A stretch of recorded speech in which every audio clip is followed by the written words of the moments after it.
this in a little while. Ready? Yep. Hi skiers, I'm Jeff from SkiEssentials.com. I'm Bob. How's it going? Bob and I are here today to do what will likely be the final 2020 ski comparison for this season. I know a lot of people are asking for narrower, more frontside oriented skis, so that's what we're going to do today. Mm-hmm. We're going to do a frontside ski comparison. Before we dive into it, we've got a couple pieces of news. Today is what, November 21st? Yep. We're basically right smack dab in the middle of our Blizzard Ski Happy photo contest. Blizzard's giving away a Rustler 9 for the month of November. I'll drop a link to the Ski Happy contest in the description of this video. Really easy to enter. I definitely encourage you to, throw some photos in there, and you never know, you might win a Rustler 9. There's also like 10 runner-up prizes, so can't hurt. Literally can't hurt. You might as well enter. And thank you to Blizzard for donating that prize. We'll be running Ski Happy through the entire season with different sponsors each month. So we'll be talking more about that throughout the year. I was thinking it'd be fun to even do a little Rustler 9 mini review next week. Because Stowe Mountain Resort opens tomorrow. So we'll be back on snow pretty much full time starting tomorrow morning. So that's news piece number 2. And finally, tomorrow is also a fundraiser that we do every season. We raise money for local youth ski programs here in Vermont, basically in the 5 neighboring towns to Stowe, including Stowe. We understand that a lot of you can't make it to an event in Stowe. We do have a few items up on online auction, so I'm going to drop a link to that in this video too. There's a Mindbender 99 Ti with a starting bid of like $300, and there's no bids on it. So yeah, someone's going to get it for a good price, I think. And and 100% of those proceeds will go straight to those schools. Really effectively gets a bunch of kids out on snow that wouldn't otherwise be able to. Our company, actually, we donate about 25 season lease packages to local kids. So really just trying to get people out on the slopes. And with that, I won't talk anymore about non-frontside ski-related things.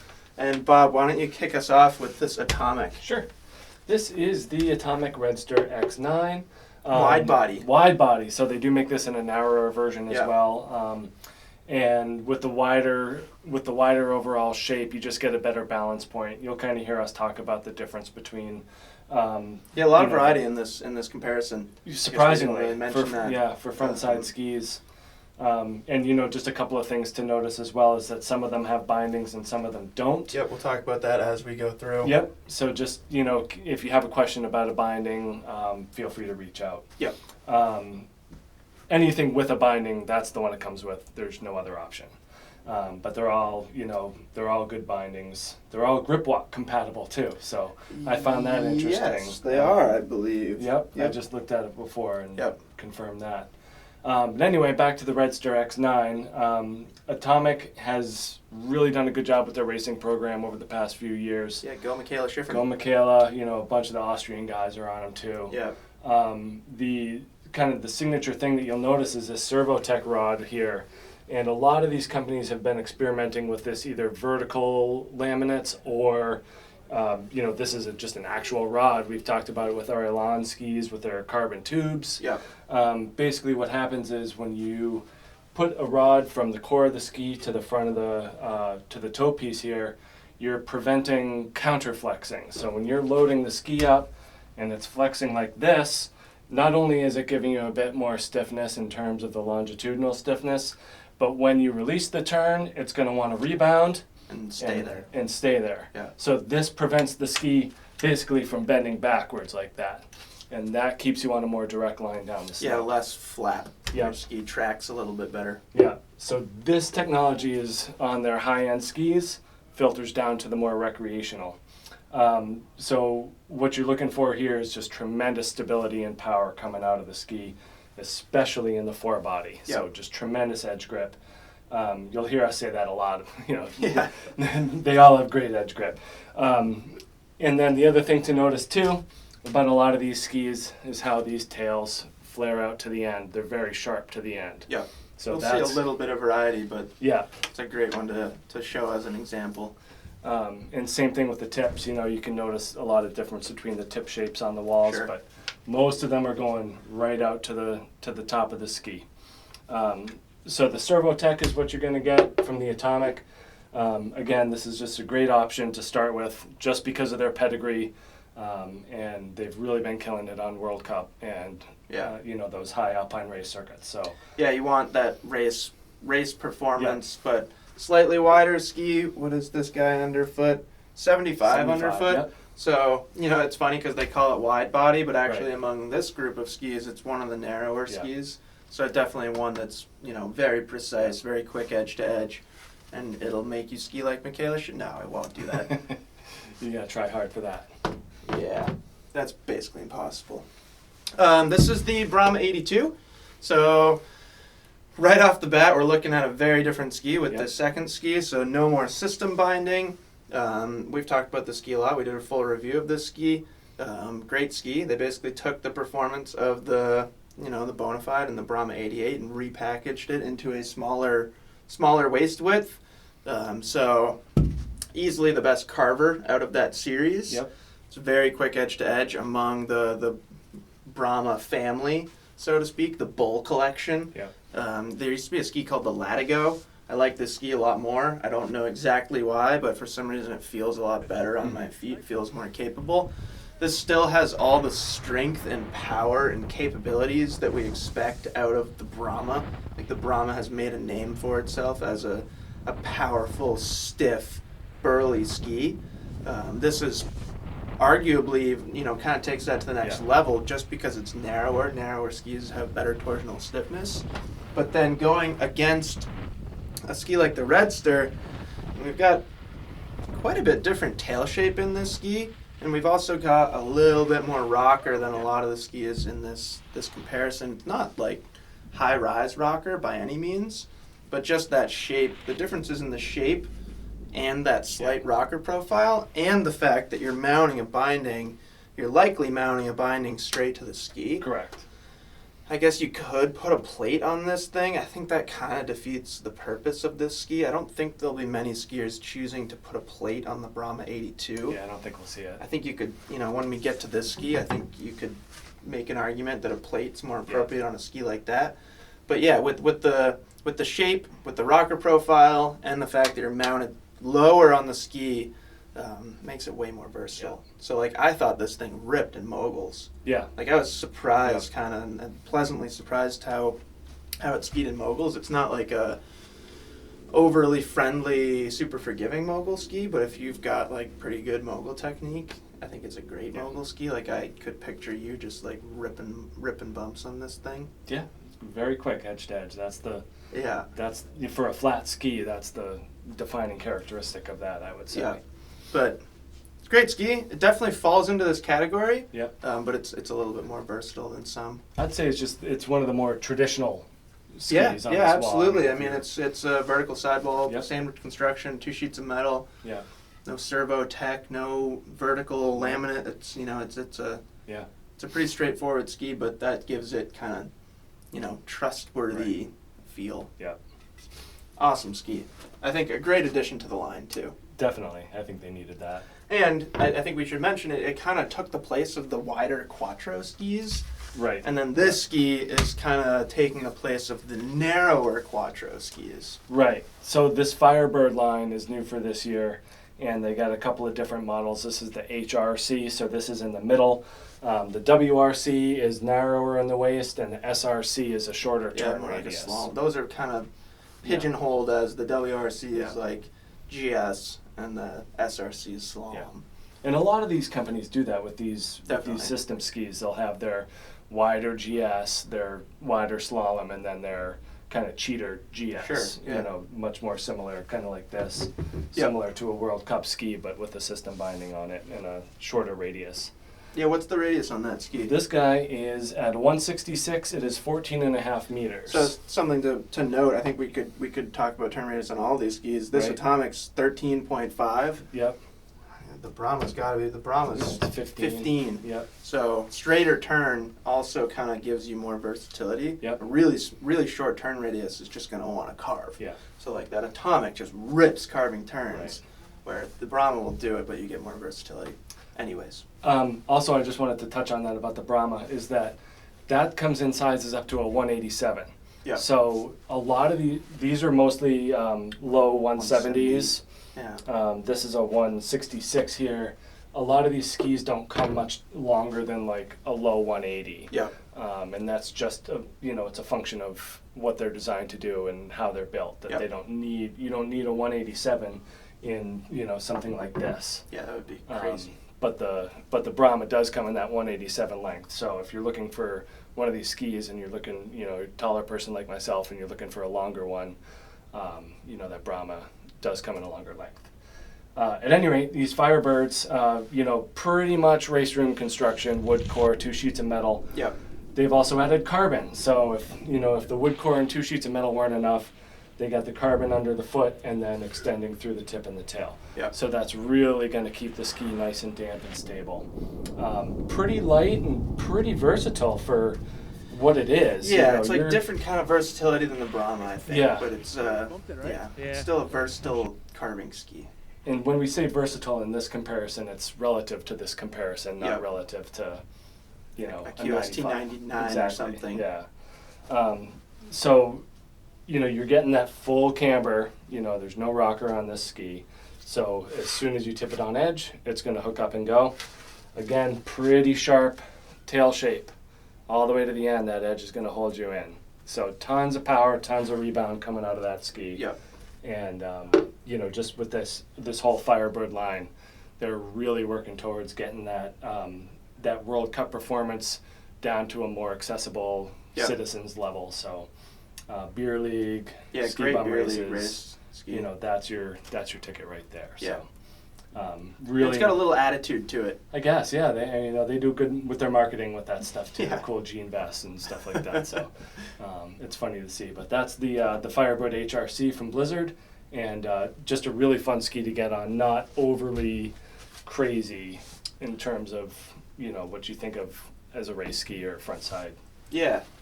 Yeah, it's like it's a touch lighter, I think, Yeah. in swing weight than some of the like really race driven skis, and that gives it like a little bit more of a, it's not playful really, Right. but I guess fun loving kind of. It's a fun carving ski, Yeah. and it's still got plenty of guts Yeah. too. This is another one. I feel like in these first 4 skis we're looking at a lot of different things here. This is the DPS Cassiar 79 C2 Alchemist construction. A lot of things going on in the name of this ski. It's also they call it the trainer. Yeah, this ski is kind of affectionately known as the trainer, and for kind of good reason too. This has become almost like a teaching tool. Yeah. I think the most common application for this ski is high-level ski instructors, Mm-hmm. because you can demonstrate like any turn shape on it. It's still narrow, like it definitely fits into this category, but the shaping is a little bit different than most of the skis we're going to look at. Like even the tip shape, I'd say it's even like, it's not tapered, but it smooths out more so than even the Brahma, and I think you could say that about the Brahma too. You get nice amount of tip rocker in this ski too, and it's like crazy light. It's feather light. It's like insane. I mean, like just doing this, like when I picked this up, I wanted to like throw it through the ceiling because it's just so light. And you get that same benefit as the Brahma. You're likely going to mount a binding straight to the ski. You're not lifting a binding off like with a plate or anything. So another one that's like awesome in the moguls. Mm-hmm. And if you're teaching somebody how to ski moguls, if you're a ski instructor, like say you're a ski instructor at Beaver Creek or Vail or something, and you've got a client that hires you for a private lesson and they want to learn moguls, this is a great ski, a great tool to do that. And it's also really fun to just ski as a everyday ski. Right. If you spend most of your time on groomers, but you really like to do a little bit of everything and then play around with different turn shapes and techniques, it's a really, really fun ski. And I think that's the shortest turn radius. I think it's 12.5 meters at that It's length. really short, yeah. And so that's bordering on slalom, like a slalom Easily. race ski radius. Yeah, this thing's not going to love like big, long, arcing, high-speed turns. Certainly not what it's intended for, so I guess when I said you can make any turn shape on it, that might be a hard one to demonstrate. It's like a super G turn. Yeah. But pretty much everything else you can Yeah. The ski does a really good job. Nice round turns, or you can release the tail Yeah. edge, which is somewhat unique among these skis. One of the wider skis on the wall. And one of the most unique, I would say. And the brightest. And definitely, well, yeah, that's a little more neon than those. This is the Elan Wingman 86. This is the CTI version. It comes in a TI version, and it comes in an 82, which I believe has both of those constructions. Yes, I we'll believe have to you're check correct. on that. But so the CTI means it has carbon and titanium in it. And following Elan's kind of amphibio technology, their rocker profile, their asymmetry with their skis, the Wingman takes it a step further. It still has the invisible to the naked eye rocker shape on the inside and outside edge. Yep. So the inside edge is less rockered, outside edge is less rock. Sorry, outside edge is more rockered, Yes. inside edge is less rockered or cambered, and that makes it smoother to get from turn to turn. Yep. So that's in the rocker profile. And then in construction, they actually, I don't know if you're going to be able to see it, but they have this additional material kind of following these cutouts here. And this is going to be your inside edge. So this is your right ski that follows down through the tail too, where there's bolstered material on the inside edge. So not only is it rockered to have an asymmetrical profile, but it's also constructed that way. Having more material over the edge gives you more stability and edge control. Having less over the edge gives you a more light and more playful feeling. Yep. In terms of performance, I was pretty blown away with this thing at our ski test. I don't know if it was the wax or the conditions or what, but like I felt like this was the fastest and most stable ski Very that cool. I got on. I also think there's some versatility to it. Yep. Like I saw quite a few people take it through Tombas Yep. during our ski test, which is kind of like a tight little chute that during our ski test was like pretty icy actually. And this ski looked like it did really well in those conditions. And we had the demo plate on it, so that kind of raised us up a little bit. I would be very interested in putting a binding on the flat ski and seeing how that performed. Yep. But when you put the plate on it, even just a demo plate, and it rises you up, another 10 millimeters, you really feel that extra leverage when you're holding a turn. Yep. But this is a great addition to Elan's line, kind of bridging that gap of the ripstick. So the ripstick 88, which we've done a few reviews on. If you're looking at that, but you're like, man, I'm really more on piste oriented. I really want more of a carving ski. Yep. But like that width and that relative shape, this is a place to be. And a similar vibe. Yeah. Like we talked about the ripsticks and their focus on fun a Yeah. lot.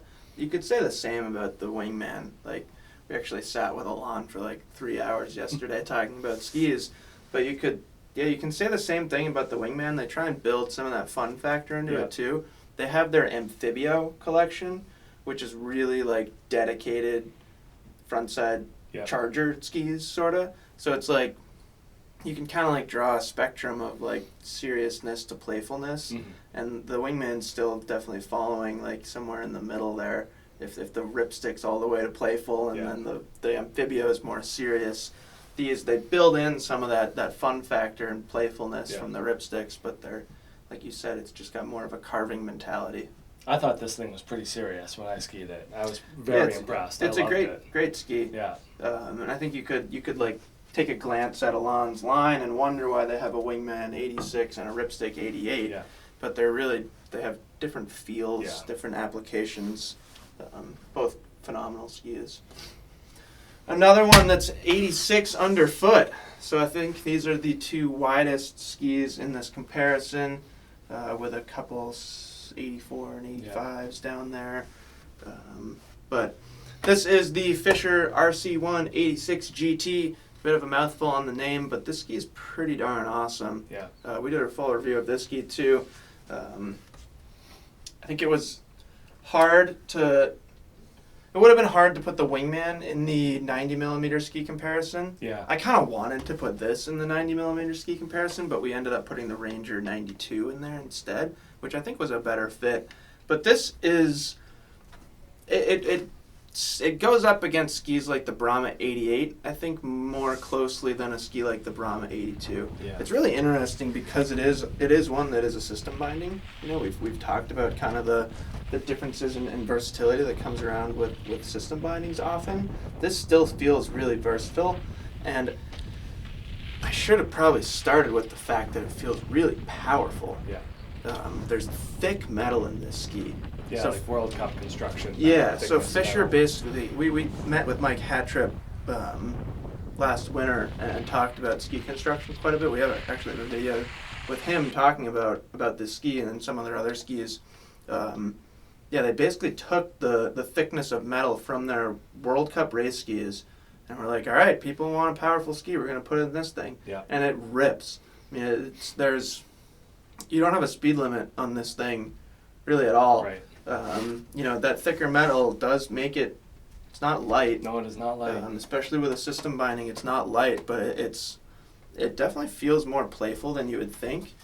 This material up here in the tip, and they have it in the tail too, is Buffatech, Yeah. which is what they use in like high level sail construction. Yeah. So it's a fabric, but it's really very interesting. tight and stiff. So they're retaining kind of the torsional stiffness, but Yeah. taking a little bit of weight out of the tips and tails, which I think helps with swing weight. They had to do something just because of. Yeah, otherwise it metal would just was- be like too Yeah. much. Yeah. But I had a really fun time skiing this thing the first time I skied it, and I definitely was impressed by its versatility as an all-mountain ski, but you still get like just raw power. I mean, it's kind of like if the Brahma 88 had a slightly different shape and a system binding. Yeah. It's a very similar feel, but great ski. Yeah, I was extremely impressed with the stability and the edge hold. It just, especially for an 86, you'd expect that type of performance in a narrower ski. But at that width, it was unflappable. You know, Yeah. there was no movement. It followed whatever, input you put into it and did not waver from that. Sure. So I was really impressed with that personality characteristic of And the ski, to go back to turn radii, this is 17 meters. which is like So pretty long big. for Yeah, this. pretty big among this for this comparison. range. I think we forgot the Wingman. The Wingman's 15.6. Yeah. So, you get a little bit of that versatility out of the Wingman too, but 17 in this category is pretty Yeah. big, especially because this is the 175. Like, you can go one There's- length longer, Yeah, 182 is Yeah. the longest. which is going to have a little bit of a longer turn Yeah. radius too. So, great ski, powerful versatility Yeah. is how I think about that ski. This has become a staple in this Yeah, category. this It's one- been around for a long time. We get a lot of interest about this. This is the head Supershape i.Rally. And, this is in that Supershape category. There's a few different widths. This There's is, 4 skis Yeah. basically. and this one is 72 underfoot, I believe. I'm sorry, 76. This is the 170, and it has a 13.7 meter turn radius. So we're back down to more a slalom shape. And head's got a couple of different things going on here with this. The use of graphene, which is an extremely light and stiff material. Yeah, you see that in their core skis Yeah, too. it's in the core skis. It's in all their higher end stuff. And if you look at the tail shape, this is, I would say, one of the most. This is probably the sharpest tail shape on our Yeah, there's wall a few. here. Bob and I were looking at it yesterday, and there's a few skis that really stand out to you Yeah. just based on their tail shape. They have that flat, squared off tail. And just the thick metal. I mean, the edge goes right to this metal cap at the end. So this is really all business back here. Kind of same thing at the front too. That, the widest part of the tip is basically in the shovel of the ski. So you can expect just clean and pure initiation. Nice round turns out of that ski. Absolutely. The other technological thing they put in is this KERS stuff, which you might be able to explain it a little better, but I know it just Because of my Formula because of 1 your Formula prowess. One racing. Basically, it's an energy absorption system, and from what they say, when you're going faster, it it keeps the ski stable, but when you're going slower, it allows it to flex more. Yeah. So you can operate the ski at multiple speeds with the same type of stability. It doesn't fight you at slow speeds. It's kind of it's actually a pretty scientific thing. It's storing kinetic energy, Yeah. Which is really interesting. The first time, like, the skis has been out for a while, and they've been using that system for a while. Right. And I remember the first time I saw it, and I was like, that's stupid. And it reminded me of the old K2 skis with the light. And, like, what did that light do? The light basically told you when your skis were chattering. Right. Like, in my opinion, that's all that light did.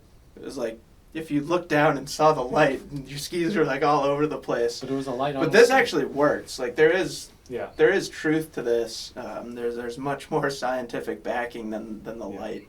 I did love that light. It was real silly, but I would just assume that that if it didn't work, they would stop putting it in. Exactly. And the ski has been around for long enough that it's they've kept it going. Yeah. So I mean, ski engineers aren't fudging it. No. They're all really serious about their job and very proud of their product that they're putting out. So they're like you said, they wouldn't include something like that if it wasn't working. Yeah. And I do think it gives the ski, like you were saying, like kind of a versatile personality. Yeah. Like it's willing to go slow. Yeah. Where some of these skis like aren't that willing to go slow. Right. The couple Nordicas that we're gonna get to pretty soon here, both of those skis like love speed, and I don't. You know, the shape is very similar, but I think the Supershape is more willing to cruise. Yeah. So you know, if you're with a group with varying abilities, like this is a really fun ski because you can ski around at any speed, and it's a short enough turn radius that you can like entertain yourself by making like 1,600 turns on a run while your friends are just snow plowing or whatever. But great ski, and like I said, it's become a staple in this category, the Supershape. And just a long, effective edge for its size. Oh yeah. You know, it's really I mean, look at that tip. Like the tip shape next to the Ranger or the RC 186 GT is really telling. Yeah. I mean, there's hugely extended side cut in the head. Yeah. This is another cool one. There's a lot of variety in this first half of the wall, which is really fun. This is the V82 from Liberty. So this is the second year for the V82. I believe they added another vertical strip of metal in this ski. Mm-hmm. So we'll see another company that uses vertical metal laminates or vertical metal application in their ski. Liberty was one of the first that we saw do it. Yep. Now we're starting to see it in other skis and some similar things from other companies like you were saying about Servotech and stuff like that. But basically this ski doesn't have the traditional sheets of metal. It has metal going through the core of the ski vertically that do run the whole length of the ski. So that gives it a pretty darn stiff feel. Yeah. But it's a lot lighter than a ski with two sheets of metal or two full sheets of metal. That's actually really light. I was going to use that as an example. But it really does. It feels pretty light in your hand. And if you've skied Liberties in the past, you probably don't think of like their carving ski performance. Yeah, that's not what they're known for. But definitely not what they're known for. But this thing is like, would you agree that it has one of the smoothest, quietest feels of everything on this wall? I would agree. Like they really have done a good job building in the vibration damping and stability into the ski. It probably doesn't have like quite the same power as some of these skis. Mm-hmm. Some of the like dedicated like, you know, this ski that I was going to compare it to, probably not quite the same power, but the vibration damping and the smooth feel of this ski is unbelievable.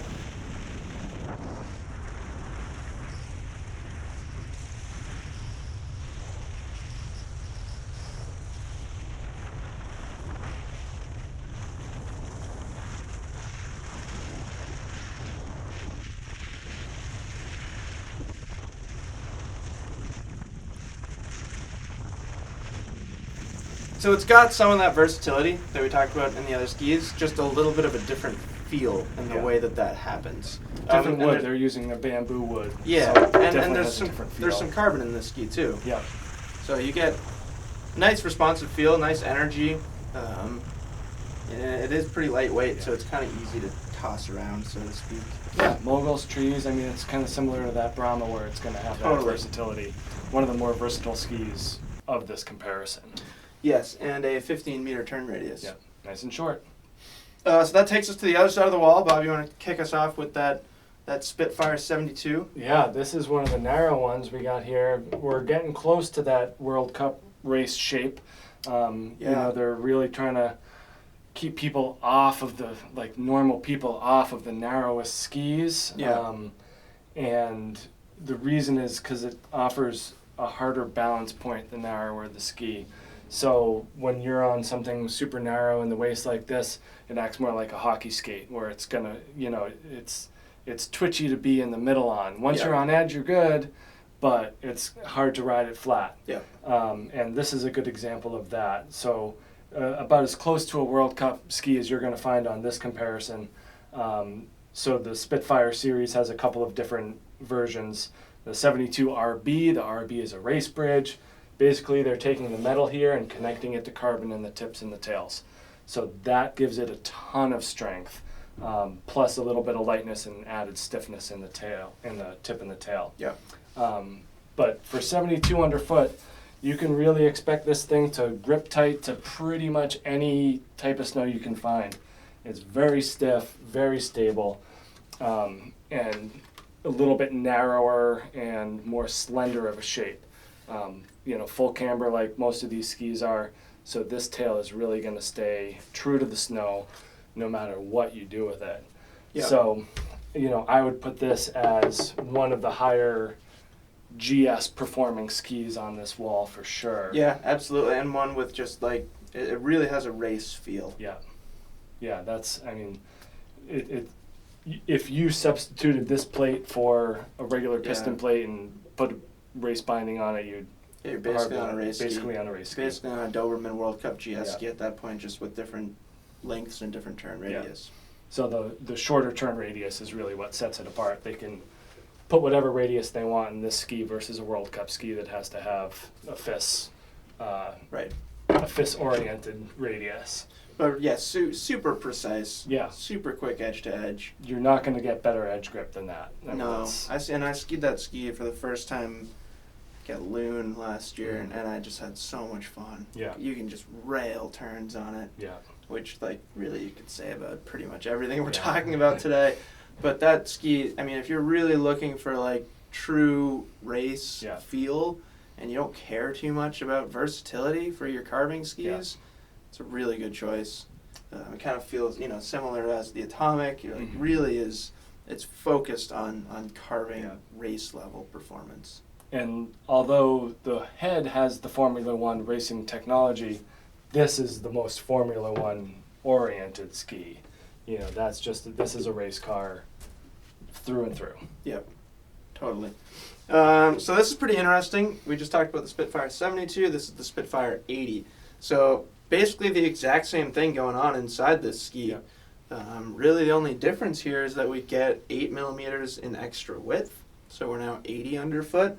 And there's, look at that, no binding. Yeah. You can get this ski with a binding.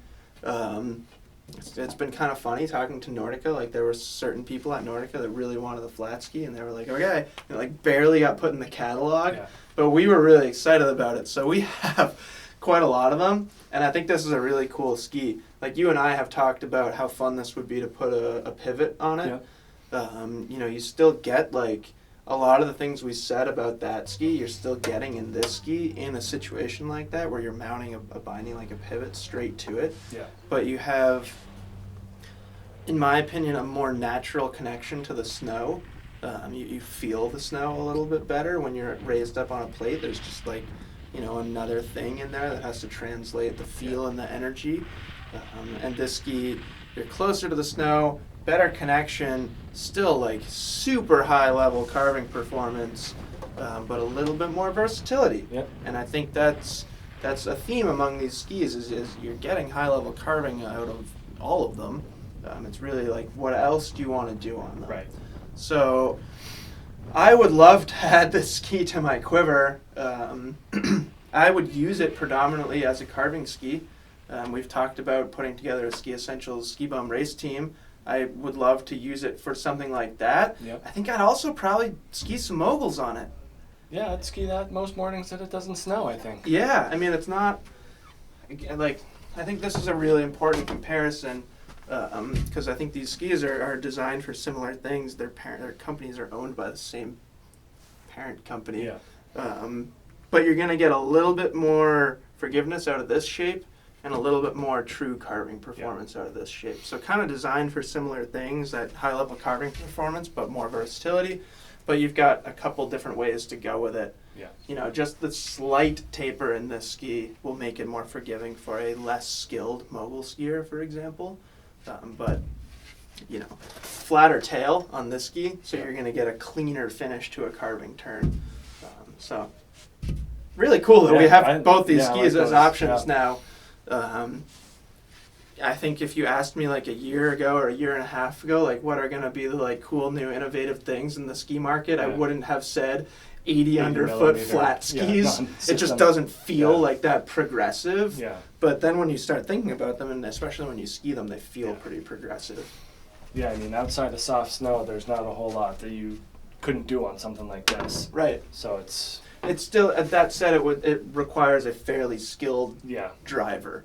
And I think we could say that about, you know, most of these skis. With like some exceptions like this, I feel like anybody could ski. Yeah, it's more accessible. But yes, most of these skis require a fairly high level skier. Yeah. And most of them have versions of them that are more appropriate for an intermediate level skier. Yeah. So let us know if you have any questions about that. I'm more than happy to recommend skis.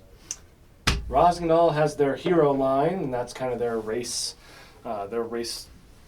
moniker there, kind of just like the Doberman Spitfire and the you know, the Redster from Atomic. So Rossi's hero, we got an Elite Plus here with titanium line control technology. Yeah, this thing's a real deal. Yeah. They pack a bunch of technology into this thing. So a lot of, this is another one of those versions that has the vertical metal. You know, 2 strips in top here. It's hard to tell if there's actually 2 in there. We've done a lot of research, and I believe there are. Yeah, it sure looks like there are. A lot of these companies are good at masking what they put in there with their graphics and, you know, through their marketing. But best we can tell, there's 2 strips of titanium in there, and there's running 2 vertically. Sheets of titanium 2 sheets of titanium. So they're just like they're going traditional layers of titanium and vertical strips of titanium. Yeah, this thing's pretty burly. And again, that vertical metal, so like if you tried to flex a ski this way, it's not going to go. Flex it this way, it's going to go. So that's how they justify putting that vertical metal in there. Another really squared off tail here. So just tight to the end of the turn. And what's the turn radius on that ski? It doesn't say. Fascinating. Yeah. I think it's right in like the 15, 16 range. Yeah. And that thing rips. Yeah. You know, we've had a lot of people in our tests say, this is going to be my ski bum race ski. Yeah. So I know it's, you know, it's a little wider. They have the multi-turn as well, which is that kind of more of a shorter turn radius. But, you know, this ski is perfect for those people looking for, again, preventing the counterflexing like the Servotech does. So this ski doesn't like to bend this way in the turn. So it's going to stay really tight to the snow. I followed old Ryan Daniel on a full run. He was on that ski, and he was ripping. Which reminds me, we try and put as much footage of these skis along with this video as possible. Yeah. The footage that's going over me talking right now, that guy's really good at skiing. Yeah. And you'll see him ski some of the other skis in this article too. Just because somebody else is skiing one of the others and maybe isn't making it look quite as capable as a carving ski, it's a lot to do with the driver. Yeah. You know, Ryan basically wins our local ski bum race competition like every week, or at least comes in second. Actually, he like never wins. He comes in second like all the time. We'll have to tell him that. But yeah, he ripped on that ski, and it's a fully capable ski. Yeah. Like it really is hands down powerful. Yeah. So that's the Hero Elite Plus, and that thing is just it's all there. These look bindings are on the heavier side, I would say, for these demo bindings. So little heft to that thing as well. Yeah, which doesn't really matter for a lot of frontside skis, especially if it's focused on staying on the snow. It's not worried about versatility. It's really its focus is powerful carves. Yeah. It's okay to have a heavier binding system. Yeah, you're not doing a lot of doing a lot of. This is the Salomon S-Force Bold. Bob, I know you really enjoyed skiing this at our ski test, and I'll get to your opinion of this ski in a second. But this is a new ski for Salomon. Yep. Really focused as a carving ski, but it is 84 underfoot. Yeah. So a little bit of width here. Really cool way that they integrate the binding into it. So they call it edge amplifier. Bob, I know you like trapezoids. You want to tell me what they do with this ski? Yeah, so if you're, instead of a straight vertical sidewall, we're looking at a trapezoid, so that's going to give you better leverage over the edge. Yeah, so you're and more able direct power transfer, correct, too. Yeah, you're able to get that ski into a steeper edge angle with less effort. So it feels like you're carving harder than maybe you would if you were on a vertical sidewall. Sure. But yeah, it's all about that leverage and getting that ski up on edge at a higher angle quicker and more efficiently. Yep. And that's what this ski does really well. Just a tank of a ski through choppy snow. Yep. That was like the first thing that I felt when I skied it. I mean, if you take a look at the tail shape, like this is one of the skis that really caught our eye when we put this wall together. Like that is a flat, squared off tail that's going to finish a turn. Whether you want it to or not. Whether you want it or not. Yeah. It doesn't really like to pivot and smear or anything like that. It really is a dedicated charging carving ski. Plenty of metal in this ski. Yeah. I mean, it's damp, it's stable, it's powerful, and it's 84 underfoot. Yeah. So you can take it and just like mob through. This would be so fun to ski fast down lift line at Stowe on like a 2-inch powder day, a 3-inch powder day. Because you'd get it doesn't care about the little inconsistencies in snow. Tracks really well with that long effective edge and the wider waist. Just an awesome ski. A great addition to Salomon's line. Just tremendous carving performance out of that ski.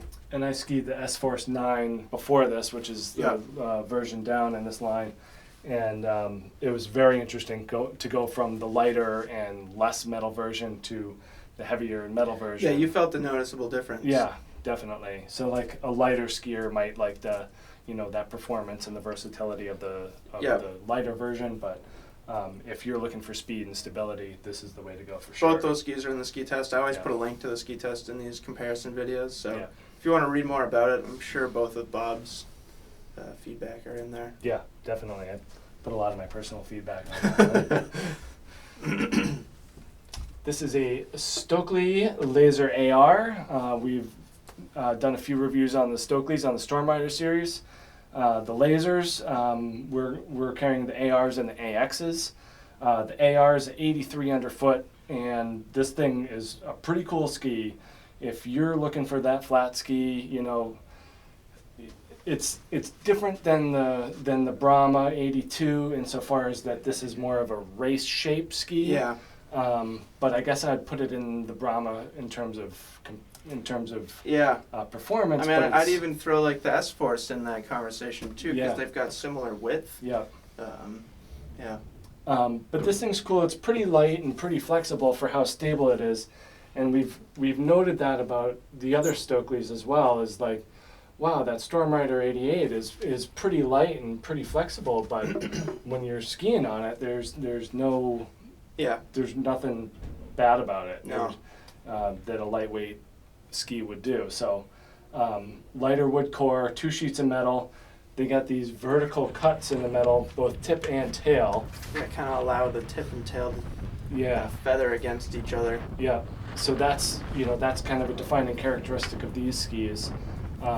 Still that more race-oriented shape of the tail, but the rest of the ski kind of a little bit of tip rocker to the ski as well.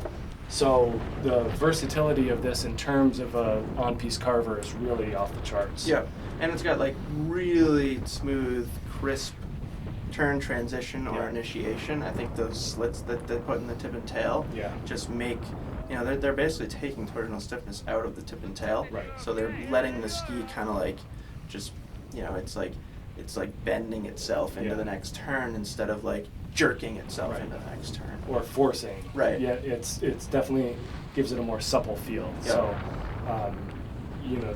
if you're looking at that Stormrider 88, but want something that's better, you know, that you're on trail more, or if you're just looking for that ski in your quiver, Yep. versus that one ski thing, this would be a fantastic option.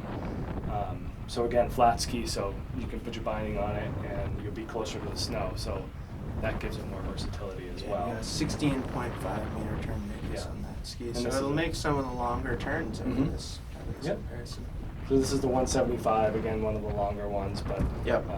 you know, and Stockli's quality is just off the charts. Yeah, they're we've talked about it before with the Storm Riders and stuff like that, but their finish quality is really good. Yeah. Stockli's made by hand, or at least finished by hand.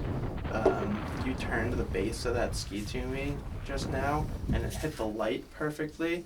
The pattern that they put into that base straight from the factory is Yeah. really impressive. I mean, that basically looks like if you went to like a race tuner and asked for like a specific pattern in your Yeah. skis. It's really nice. That's like kind of a nerdy ski thing to freak out about a pattern coming in a base from the factory, but that's the kind of thing you get from Yeah. Stockli, is you get those like really attention to detail, like small little things. Yeah, it all counts. Yeah. It's reflected in the price tag too, but Yep. it's often worth it Yeah. for a lot of people. This is the Volkl. We're finishing it off with two Volkls, two Deacons. Kind of similar to how we almost started with the two Blizzards, although Yeah. there's a little bit different here, different story. This is the Deacon 76, so there's kind of, in my opinion, there's now like two different types of Deacons, Mhm. and the 84 that Bob will talk about next is kind of that other side of the spectrum. These are more traditional construction. What were the skis that they replaced? Like the codes, the Code L, and then Yeah. there were a few different codes. These are fairly similar. They basically took the technology to the next level, but this is basically race room construction. I mean, you're getting two sheets of metal. You're getting the Uvo tech that you see on like literally Volkl's World Cup Right. race skis. 7,600 foot, so it's on the narrow side on this comparison. Really quick edge to edge, really precise performance. They build some tip and tail rocker into this ski, so that kind of sets it apart from some of the other skis in this width range that we've talked about. So a slightly easier turn initiation, I think. I don't know that I'd go as far as saying that the tip and tail rocker increases its versatility. I think at 7,600 foot, it likes to be on a groomed slope. Yeah. I personally wouldn't really want to ski this ski off piste that much. I think different applications for rocker, and there's different reasons why companies use it. And I think in this ski, it's more for turn initiation. Yeah. Smooth transition from one carving term to another. But this thing rips. It's all there. Yeah. I mean, That's a fun ski. it's a really fun ski. Bob, I know you really like the binding. Yeah. You want to talk a little bit about why you like the binding? So a lot of these skis that have the system binding, they're not entirely solid until you put your boot in there. This one has a worm screw on both the tip and the tail that really lock it in there. Yeah, so it's just a slightly different binding system. Yeah. More like true race influence, I would say, in the way that binding functions. Yeah, and all these are a derivative of the company's race bindings for, just a different din or a different construction. But it's basically a marker Excel 12 binding. Yep. But the track system is in my opinion better than the rest of these because of that worm screw. Or at least notably different. It is different. It's Yeah. the only one that has that. So that's why I bring it up. Yep. I'd also say that you were saying how the tip and tail rocker doesn't really make it more versatile, but I would say it gives it more versatility in the turn shape. Yes. So even though we're at a 17.2 meter radius, Yep. if you took another ski with a 17.2 meter radius with full camber, that thing doesn't want to ride flat. So the rocker allows the ski to make a flatter and more straight turn if it wants to, versus like something like that Supershape, where if you ride that thing flat, it's going to go like this. But the Deacons here with that rocker, it doesn't wiggle like that. It stays pretty straight. So Yeah. you can make longer turns with more stability. Yep. So it's not as washy if you're riding a flat ski. Yep. So that's a huge bonus in my mind for skiers that don't want to be on edge all the time. Yep. So that's a huge thing about that. We actually did a full review of this ski almost a year ago Yeah. exactly. It was like opening week at Stowe last year, so check Yeah. out that review. Yeah, same ski, just different graphic. Yeah, if you want to learn more, check out Yeah. that review of that ski. But that's a fun one. Yep. And then the other side of the Deacon series, Yeah, and we did a full review on this one. just recently. Yeah, and this is a great one. The Deacon 84. So the other side of the Deacons is replacing the RTM line. So the 84 replaces the RTM 84. They did away with the 86. Yep. They changed the 81 into the 80. So in the Deacon 84 and in the 80, they are incorporating their Titanal frame. It's a glass frame in the 80, but in the 84 it's Titanal. Yep. But they're still keeping the 3D ridge. It's actually a pretty interesting. It's a really cool Concept, combination yeah. of two different construction concepts we've seen from Volkl, and it's like really impressive how well they've mashed those things Yeah. two things together. And I don't know how well this is going to come out on video, but the ridge is running up to here. And then it becomes a channel. It comes up essentially. flat, and then it digs in and becomes a channel. So the frame is in the front. We got a full vertical sidewall all the way around. The older RTMs had, a thinner sidewall because they were only 3D ridge, so it was very much tapered into the sidewall. This is a little burlier, and they get away with that with their new low ride binding system. So Yep. that's another defining characteristic of this ski. Yeah, this among system bindings, this thing sits closer to the Yep. ski than anything else I've ever seen. Right. So the closer you are to the ski, the closer you are to the snow, the more input your boot is going to have on the outcome of the turn. So we're lower to the ski here, which is nice for that versatility aspect. Tip and tail rocker as well in this, camber underfoot, and just a really versatile overall feel. But what a carver too. I mean, this Yeah. thing just absolutely lays total trenches. Yeah, and it's another unique thing about this ski is it uses Volkl's 3D radius. So it's always fun for me. This is 23, 14, 19 for Okay. different turn radius throughout the ski. And I really felt like this was one of those skis. So Volkl's got that in a few other skis we've talked about, in the Kendo 88 and Mantra 102, a few other skis too. I really felt it in this ski. Yeah. I think the construction, that 3D radius works really well with this construction, and you can get big turns out of it, and you can get small turns out of it. And I think you can do that more easily than the Kendo. I think the Kendo requires more skier input to get it to shorten up into a smaller turn. This basically does it like on command. Yeah. Like I felt a lot of similar things with this ski as the Kendo, the new Kendo 88. Yeah. But it feels like a little lighter, and I think just it's a little easier to ski. It's not quite as like. The Kendo's still a pretty burly ski. And this is like going right up against it, sort of. It's very similar width, but I think it's easier to manipulate this ski. And I felt a lot more energy coming out of the Yeah. turn with that than the Kendo. Yeah, definitely. It's more responsive out of Yeah. a turn, where the Kendo is more tank-like Yeah. stability. Yeah, the dampness of the Kendo kind of puts it on a different level as this. Yep. But this thing really likes to shoot you out of the turn for for being an 84 underfoot and having that tip and tail rocker. The thing is very responsive and very energetic.